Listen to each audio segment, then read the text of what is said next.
بعد كاس 98 واللي كان مدرب المنتخب وقتها كابتن محمود الجوهري، اللي هو واحد من المدربين التاريخيين في مصر والعالم العربي كله، فجأة المنتخب ضرب غطس لأسباب كتير أو حتى من غير أسباب. أنت هتستغرب كم الأسماء واللعيبة اللي مرت على المنتخب في الفترة دي وإزاي كل ده حصل. ده هو من فشل لفشل لفشل لفشل. منتخب مصر بعد ما نجحش إن هو يصعد لكأس العالم سنة 98 دخل كأس الأمم بعدها بكام شهر وهو مش مرشح أساسا.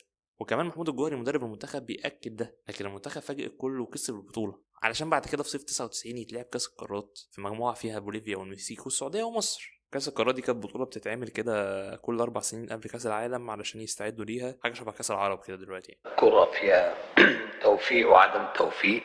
دخلنا البطولة عملنا ده كويس، اتعادلنا أول ماتشين مع بوليفيا والمكسيك، وطبعا أنت عارف إن ماتش السعودية كده كان مضمون، فمصر بتخسر 5-1.